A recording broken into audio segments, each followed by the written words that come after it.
శ్రీకృష్ణ మీ అందరికీ నా ప్రేమపూర్వక వందనాలు. నేను చాలా రోజుల నుంచి ఒకటి చెప్దాం అనుకుంటున్నాను కదా, నా అది ఒక్కొక్కరు నేను లోకంలో ఎత్తినప్పుడు నా అన్న వాళ్ళు కొందరు ఉంటుండే కదా, వాళ్ళందరినీ మీకు పరిచయం చేస్తాను. అంటే నా బతికి ఎట్లుంటుందో చెప్దాం అనుకున్నాను. ఒక్కోసారి ఈ అన్నని అడిగిన, అన్న పేరు జుమ్కీ సింగ్. నమస్తే అందరికీ. ఒకటప్పుడు కిచ్చా ఎట్లా ఉంటుండే అంటే మరీ ఘోరంగా ఉంటుండే. మందు, డ్రింకింగ్, ఫైటింగ్, లడాయి, కొట్లాడ, మొత్తం బ్యాడ్ టైం.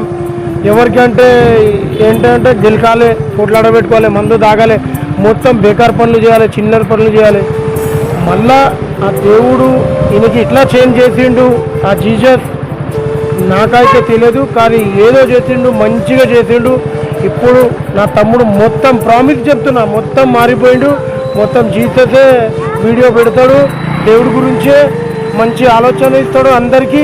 అందరు బాగుండాలి, తప్పుల పని చేయవద్దు, అందరు మంచిగా ఉండాలని.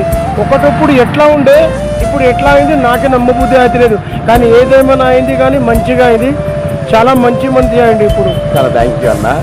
అయితే అన్న జుమ్కీ అని మా ఏరియాలో ఇక తెలుసుగా, సింగిల్ అని జర మంచి క్యాండిడేట్ అన్న. ఒకప్పుడు అన్న కూడా మంచి చేసింది, అన్న కూడా మ్యాక్సిమం చాలా మారిండు. ఇది నా సాక్ష్యము. అసలు ఎందుకు చెప్తున్నా అంటే చాలామంది తెలియదు కదా, అందుకే ఇప్పుడు మేము ఒక ట్రావెల్లో అన్నం దింపమంటే ఒక దగ్గర దింపుతుంటే అన్న నాకు గుర్తొచ్చి అన్న ఒకటి చెప్పాలన్న అని చెప్పి అర్థం చెప్పి అది ఇది చెప్తున్నా, నేను ప్రామిస్ అంటున్నా, ఇది నిజంగా మీరు నమ్మాలి. Okay, thank you so much అన్న, థ్యాంక్ యూ.